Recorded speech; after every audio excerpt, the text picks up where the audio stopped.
जय माता दी मित्रों, आप सभी लोगों की रिक्वेस्ट और डिमांड से हम लेके आए हैं अर्धवार्षिक राशिफल मेष राशि का जुलाई से दिसंबर के महीने में क्या क्या घटना होने वाली है, कैसी रहेगी मेष राशि वालों की हेल्थ, उनका दाम्पत्य जीवन, उनका रिलेशन, उनका करियर, धन की क्या स्थिति रहेगी, इस बारे में हम चर्चा करने वाले हैं। आधा साल बीत गया है, अब जुलाई से दिसंबर में क्या स्थिति होगी इसके बारे में हम इस कार्यक्रम में डिटेल में चर्चा करेंगे।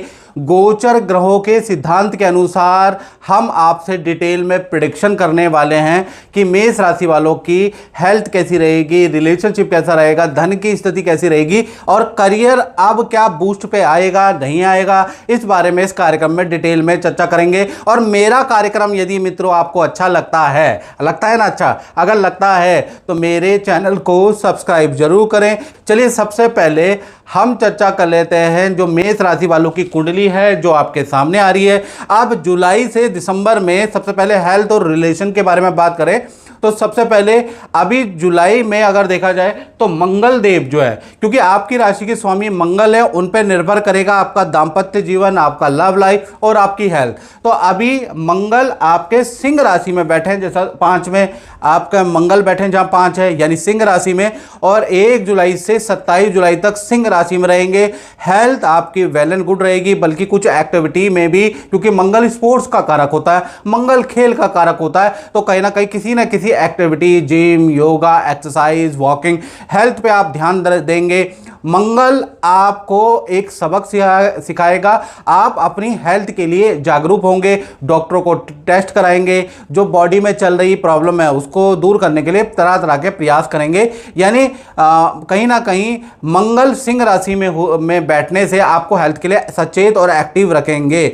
यहीं पर आपके दाम्पत्य जीवन में देखा जाए तो दाम्पत्य जीवन के लिए पंचम भाव का मंगल लव एंड अफेयर को बढ़ा देता है, यात्रा को बढ़ा देता है। पार्टनर के साथ हिल स्टेशन की यात्रा जुलाई में होगी, पार्टनर के साथ में किसी योजना में काम करेंगे, बाजार के चक्कर लगाएंगे, पार्टनर के साथ में सहयोग, हाथ में हाथ रख के काम करने वाले, यानी 27 जुलाई तक रिलेशनशिप, चाहे लव कपल है, चाहे पति पत्नी है, चाहे आपकी हेल्थ है, वो बहुत अच्छी 27 जुलाई तक रहने वाली है।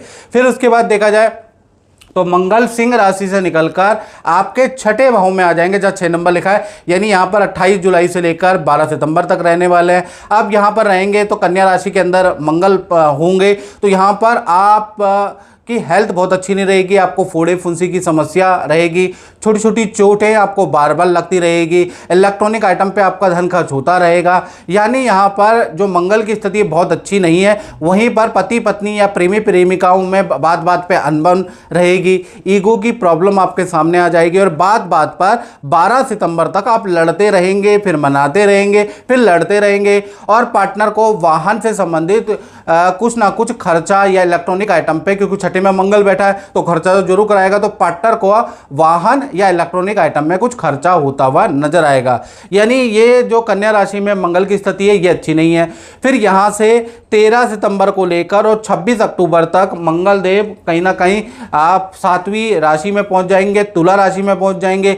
यहां पर स्थिति मध्यम है, यानी कि यहां पर देखा जाए तो जानबूझ के आप बीमार पड़ सकते हैं, अन्यथा आप बीमार नहीं पड़ेंगे। यानी कि आप ज़्यादा ठंडा खा लेंगे और गलती से आप खा लेंगे तो आप बीमार पड़ेंगे, आप रेडी पट्टी का खा लेंगे, परहेज नहीं करेंगे तो आप बीमार पड़ेंगे, या दवाइयाँ टाइम पे नहीं लेंगे तो आपका बीमारी बढ़ सकती है। अन्यथा ये जो अवस्था है यहाँ आपके लिए मध्यम स्वास्थ्य के लिए रहने वाली है। हाँ, जानबूझ के अगर आप गलती करेंगे तो 13 सितंबर से 26 अक्टूबर के बीच में आप ज़्यादा बीमार भी पड़ सकते हैं। वहीं पर रिलेशनशिप के बारे में भी बात करें तो रिलेशनशिप अच्छा ही रहने वाला है। पार्टनर के साथ में किसी शादी समारोह में आप जाने वाले हैं, पार्टनर के साथ अच्छा वक्त बिताने वाले हैं, लेकिन पार्टनर को, क्योंकि मंगल यहाँ पर मध्यम है, यानी 13 सितंबर से लेकर और 26 अक्टूबर तक, यहाँ पर अगर आपने पार्टनर को उंगली दी या उनको बुरा भला कहा तो भाई फिर वो जो नाराज होंगे वो आपको उनके कोप भाजन का सामना आपको करना पड़ेगा। यानी कि यहाँ पर आप जानबूझ के अगर गलती करते हैं, जानबूझ के पार्टनर को चिढ़ाते हैं,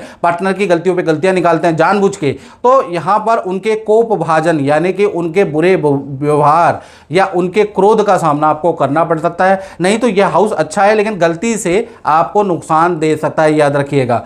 उसके बाद 26 अक्टूबर के बाद 27 अक्टूबर से लेकर और दिसंबर तक मंगल देव वृश्चिक राशि अष्टम भाव में चले जाएंगे। ये स्थिति भी काफ़ी अच्छी हेल्थ के लिए रहने वाली है, क्योंकि वृश्चिक राशि मंगल की अपनी राशि है। अष्टम भाव के अंदर अपनी राशि पे स्वराशि में मंगल होने से हेल्थ पे कोई नुकसान नहीं होगा, उल्टा स्वास्थ्य आपका अच्छा हो जाएगा।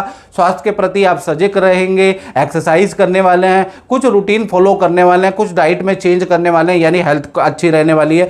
साथ ही साथ रिलेशनशिप दाम्पत्य जीवन में भी देखा जाए आपके पार्टनर का स्थान परिवर्तन का योग नजर आ रहा है। पार्टनर के साथ में दिसंबर तक आप किसी हिल स्टेशन की यात्रा में या पार्टनर के साथ में कई जगह की यात्रा के योग आपके बनते हैं। पार्टनर को अच्छा धन लाभ होगा, पार्टनर की अच्छी सेल होती हुई नजर आएगी। तो कुल मिला के पति पत्नी प्रेमी प्रेमिकाओं के लिए भी ये स्थिति अच्छी है। साथ ही साथ आप की अगर मेष राशि है तो आपकी हेल्थ के लिए भी स्थिति अच्छी है। अब बात कर लेते हैं आपकी धन की स्थिति जुलाई से दिसंबर में कैसे होने वाली है। धन के स्वामी हैं 2 नंबर के स्वामी हैं शुक्र। शुक्र 1 जुलाई से 27 जुलाई तक वृषभ राशि के रहेंगे। यहां पर धन संबंधी बड़ी डीले आपकी हो सकती है, रुका हुआ धन आपको 27 जुलाई तक मिल सकता है। धन संबंधी कोई ना कोई लाभ मेष राशि वालों को 27 जुलाई यानी कि जब तक शुक्र वृषभ राशि में बैठे हैं तब तक आपको होगा। फिर 27 जुलाई के बाद से लेकर और 20 अगस्त तक शुक्र मिथुन राशि में यानी तृतीय भाव में चले जाएंगे। अब तृतीय भाव में कोई कॉन्ट्रैक्ट से आपको लाभ होगा। तृतीय भाव संधि का होता है, जान पहचान से आपको लाभ होगा, विदेशी इनकम का लाभ होगा, मल्टीप्लान ब्रांड से आपको लाभ होगा। यानी यहां मेहनत करनी पड़ेगी। यानी 27 जुलाई से 20 अगस्त में आपको क्लाइंट से मिलना पड़ेगा, ना चाहते हुए भी मिलना पड़ेगा, उनके घर जाना पड़ेगा, मीटिंग करनी पड़ेगी, कड़ी मेहनत करनी पड़ेगी, लेकिन रिजल्ट भी आपको बहुत अच्छा मिलेगा। यानी 1 जुलाई से और 20 अगस्त तक की मोटा मोटा कहें तो धन की स्थिति आपकी बहुत अच्छी रहने वाली है। उसके बाद 21 अगस्त से लेकर और 13 सितंबर में मंगल शुक्र कर्क राशि में आ जाएंगे, जो शुक्र धन के स्वामी हैं। अब शुक्र चंद्रमा की राशि में हो जाते हैं निर्बल, तो यहां पर धन का खर्चा ज्यादा होगा, धन के नुकसान आपको होने लगेंगे। धन आएगा लेकिन खर्चे आपके ज्यादा बढ़ जाएंगे। प्रॉपर्टी पे आपका खर्चा, परिवार पे आपका खर्चा, या वाद विवाद कलेश कोर्ट कचहरी में आपका खर्चा, कुछ ना कुछ तो आपका खर्चा होता हुआ नजर आएगा। सेल भी कम रहेगी। यानी 21 सितंबर से और 21 अगस्त से और 13 सितंबर, याद रखिएगा 21 अगस्त से 13 सितंबर मंगल जैसे ही कर्क में रहेंगे तो स्थिति आपकी डाउन रहेगी। फिर 14 सितंबर से लेकर और 9 अक्टूबर तक फिर मंगल सिंह राशि में आपके पंचम भाव में आ जाएंगे। पंचम भाव में कला से लाभ मिलता हुआ नजर आएगा। यदि आप कला नित्य संगीत में रुचि रखते हैं या उसमें, तो उसमें कुछ ना कुछ आपको लाभ होगा और कहीं ना कहीं आपको अच्छी अच्छी डीलें मिलती हुई नजर आएंगी, अच्छा धन लाभ होता हुआ नजर आएगा।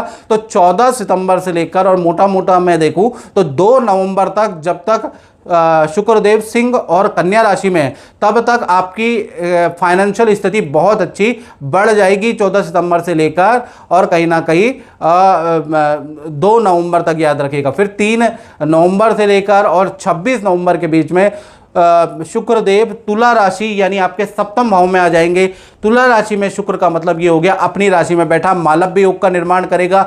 यहां पर जोरदार आपको धन की बरसात होती भी नजर आएगी। 3 नवंबर से और 26 नवंबर यानी नवंबर का महीना आपको विदेशों से इनकम, कुछ बड़ा धन लाभ, अचानक धन लाभ, एक्स्ट्रा इनकम के योग, यानी नवंबर का महीना धन के लिए बहुत लाभकारी रहने वाला है। बड़े बड़े डील आपकी होने वाली है। फिर उसके बाद 27 नवंबर से लेकर और 20 दिसंबर तक शुक्रदेव फिर डाउन हो जाएंगे और अष्टम भाव में आ जाएंगे, वृश्चिक राशि में आ जाएंगे। यहाँ पे आपको धन का नुकसान होगा। एक तो आपको पे फाइन लगेगा, जबरदस्त भुगतान आपको करना पड़ेगा, फाइन का भुगतान करना पड़ेगा, धन की हानि होगी। ऑनलाइन ट्रांजैक्शन में कुछ गड़बड़ी हो सकती है, या वाहन पे खर्चा आ सकता है, या प्रॉपर्टी पे खर्चा आ सकता है, कोई ना कोई बड़ा खर्चा आपका आएगा। यानी 27 नवंबर से और 20 दिसंबर तक की स्थिति बहुत अच्छी नहीं है। तो ये तो हमने दिसंबर तक की आपकी फाइनेंशियल स्थिति के बारे में बात कर ली। अब बात करते हैं मेष राशि के करियर के बारे में। तो करियर में देखा जाए तो 1 जुलाई से लेकर और 12 जुलाई, क्योंकि करियर के स्वामी 10वें भाव के स्वामी शनि है, शनि अभी 12वें भाव में बैठे, तो 1 से लेकर 12 जुलाई तक टेंशन ही रहेगी, मेहनत ज़्यादा करनी पड़ेगी, रिजल्ट आपको कम मिलेगा। तो 12 जुलाई तक तो कोई चेंज नहीं है। 13 जुलाई से लेकर और कहीं ना कहीं 28 नवंबर तक शनिदेव 12वें भाव में वक्री होंगे, और जब वक्री होंगे तो बहुत बेहतर, बहुत अच्छा रिजल्ट आपको मिलेगा। पहला पुराना रुका हुआ काम आपका बनता हुआ नजर आएगा, साथ ही साथ आपको नई नौकरी का ऑफर मिलेगा। अब हम मंथ वाइज बात कर लेते हैं कि क्या फ़र्क होगा। पहला तो जुलाई के महीने में कार्य में बड़ा बदलाव होगा और कार्य में बहुत कठिनाई जुलाई के महीने में आपको सहनी पड़ेगी। लेकिन उसके बाद जुलाई के महीने में स्थान परिवर्तन या काम में कुछ प्रोजेक्ट चेंज, बदलाव के योग जुलाई के महीने में आपके नजर आ रहे हैं। अगस्त के महीने में आपको अच्छा धन लाभ होता हुआ नजर आ रहा है, अच्छी सेल होती हुई नजर आ रही है, तो अगस्त का महीना आपका अच्छा है। इसी प्रकार से सितंबर का महीना भी पद का लाभ, कोई पोजीशन, कोई नेतृत्व करने को आपको मिलेगा और धन का लाभ भी बहुत अच्छा है। तो अगस्त और सितंबर आपका अच्छा है। अक्टूबर का महीने में देखा जाए तो ये भी अच्छा है, कोई सम्मान आपका को मिल सकता है, कोई आपका सरकारी रुका हुआ काम बन सकता है, किसी काम में आपका सिलेक्शन हो सकता है, विदेश से या ऑफिस से कोई इच्छा आपकी मान ली जा सकती है। तो कुल मिला के अगस्त, सितंबर, अक्टूबर का महीना आपके लिए धन और करियर के लिए बहुत ही अच्छा है। और नवंबर का और दिसंबर का महीना कहे तो नवंबर और दिसंबर का महीना भी आपके लिए अच्छा ही रहने वाला है। तो कुल मिला के अगर देखा जाए तो जुलाई का ये महीना आपके लिए बहुत अच्छा नहीं है, इसमें स्ट्रगल रहेगा। हालांकि शनि वक्री हो जाएंगे, उससे थोड़ा बदलाव आएगा। जुलाई का महीना बड़े बड़े परिवर्तन करने वाला रहने वाला है। तो कुल मिला के हमने जुलाई से दिसंबर तक की स्थिति के बारे में बात कर ली। आपको ये कार्यक्रम कैसा लगा आप कमेंट बॉक्स में ज़रूर बताएं, क्योंकि ये ग्रह गोचर के अनुसार है, हर गोचर की मैंने आपको प्रेडिक्शन दी है। तो मित्रों, इस कार्यक्रम में इतना ही। मुझे दीजिए इजाज़त। जय माता दी।